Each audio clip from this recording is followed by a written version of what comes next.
Maka. Hawaiian. Anybody else? How many different ways can you say Merry Christmas? Buon Natale. Buon Natale. Joyeux Noël. Hey. How about Hodie Christus Natus Est? That's from the 2nd century. Hodie, today. Christus, Christ, Natus Est, is born. Hodie Christus Natus Est. Christmas. Christmas is a contraction of Christ's Mass.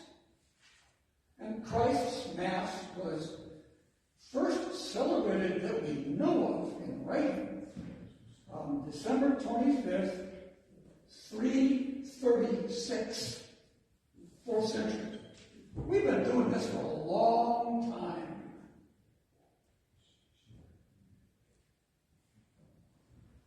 And since that time, it has expanded. They didn't have Christmas trees back then. I'm not even sure when the Advent wreath started, probably fairly late. What are some of the other things that we take for granted at Christmas? You got to say it louder. Presents. Presents, gifts. Okay. Music. Feasting. Oh, yes. Party time. And then, we don't have it here inside, but we have a creche outside. And there are several creches around town. We have a creche on top of a piece of furniture, porcelains. And there were some living creches, nativity scenes acted out. And the first one that we know about was St. Francis in 1223. We've been doing this a long time. And in this expansion of things, the celebration, sometimes you wonder why. Because, was it back in October? I was in some large box store out on the West Strip, and I heard somebody talking about Christmas. I saw Christmas stuff already out. And Christmas is not just confined to the U.S. or to Britain or Germany or France or the Czech Republic. Christmas is celebrated worldwide, even in Antarctica. Christmas is celebrated in countries where the Christians are not close to being a majority. It's a time of good cheer, of hope for peace. I remember, this was during the height of the Vietnam War, one of the newscasters, one of the old guys, it was Walter or David or Frank, I don't remember which one, looked at the camera on Christmas Day and said, "This is the day we hope for peace."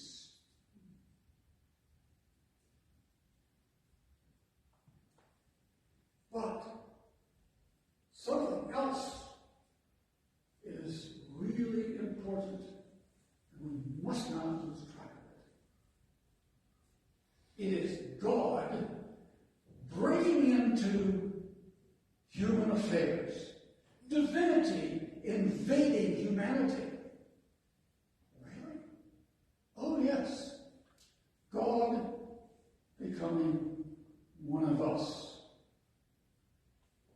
We even say it every week and we will today. By the power of the Holy Spirit, he came incarnate from the Virgin Mary and was made man. It's my favorite part of the whole service, I think. God becoming like us, like me. God like me. How did I get to be here? Well,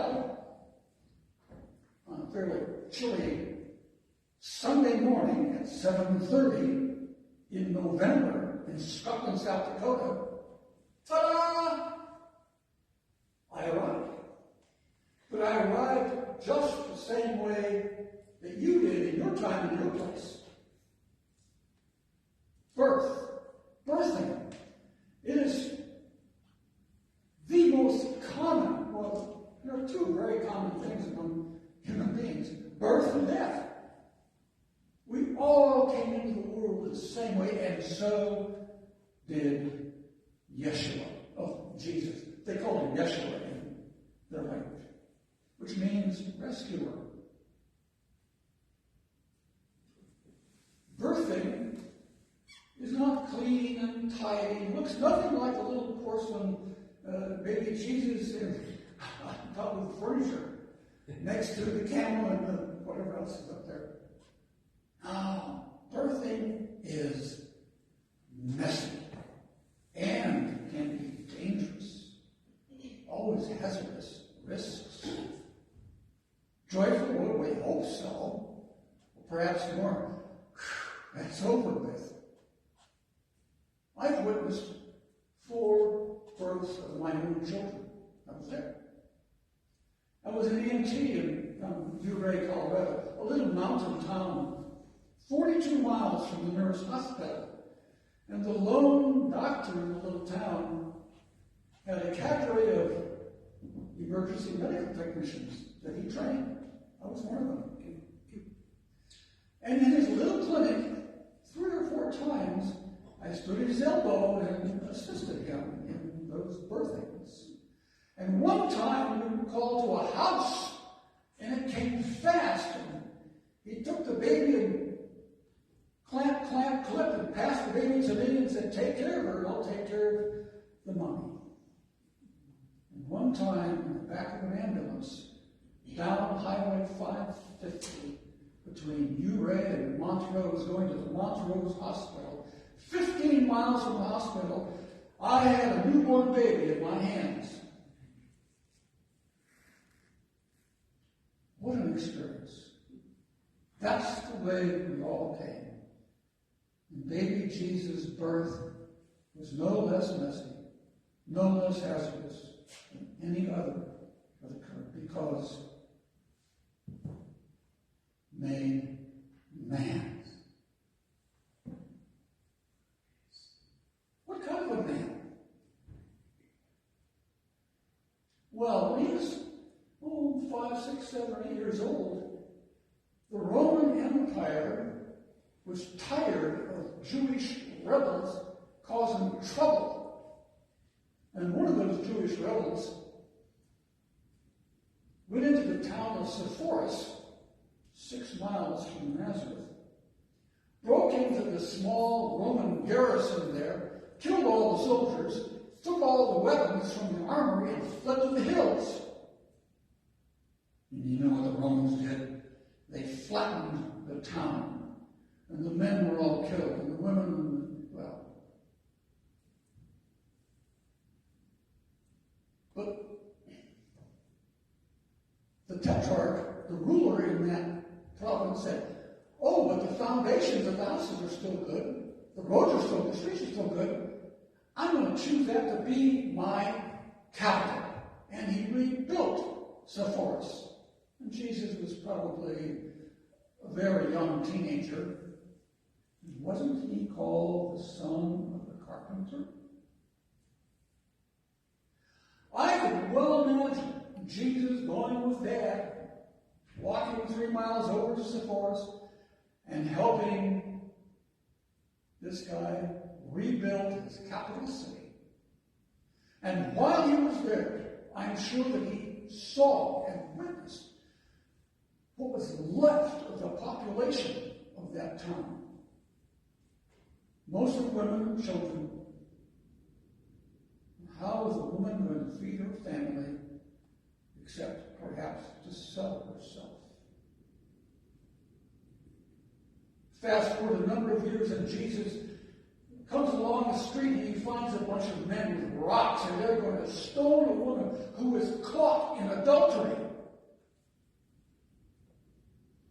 And the very man, Jesus, the very God dwelling within him, says, "You who is without sin, cast the first stone." Because I'm sure, I'm positive that Jesus remembered what he saw when he was working with his dad. And the poor people trying to eke a living. And that kind of fabulous ability to see humanity in its fullness, in its depth, marked Jesus in a way which was unique. What kind of man was Jesus? We know he was executed by Romans with some Jewish collaborators. Not all Jews, but some.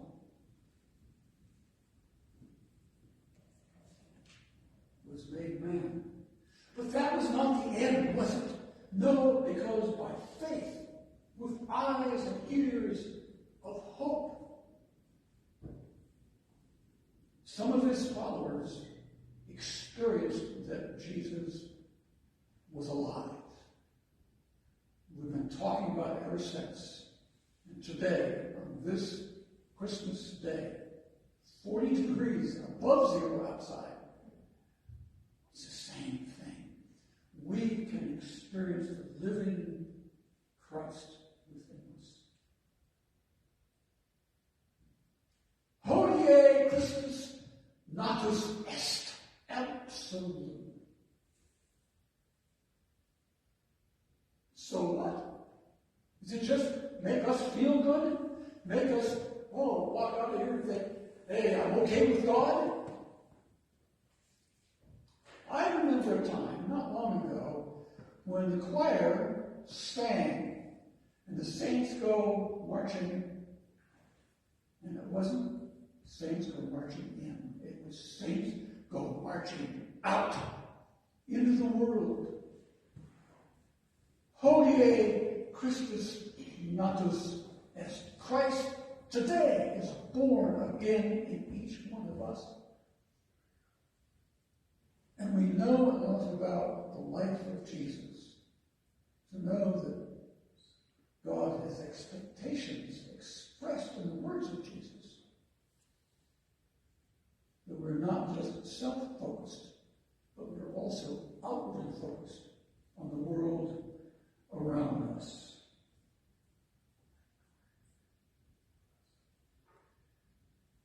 Merry Christmas, absolutely. Oh, please do feast today. I'm sure we will in our house. Open gifts, give gifts, be surprised, or overwhelmed, or underwhelmed. Or maybe Christmas isn't the most joyful day for you or someone you know. Maybe a mixture of memories or current events that are difficult. I remember several Christmases that were terrible. I know people with whom I have been as a pastor who were experiencing terrible Christmases.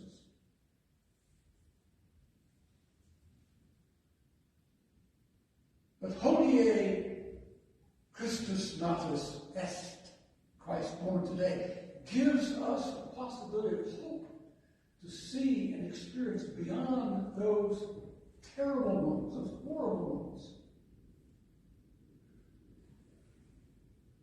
The ability to be connected to the Almighty, to the divine, and satisfy those aching places within our being. Well, all that, long way away from jingle bells, dreaming of a white Christmas, Rudolph the Red-Nosed and Frosty the Snowman, which has nothing to do with Christmas at all. But we're, with eyes of faith, we're able to see around that. But still, it's fun to sing. Rudolph the Red. I remember the first time I heard that, just after World War II. Merry Christmas. Oh yes, Merry Christmas. Hodie Christmas natus est.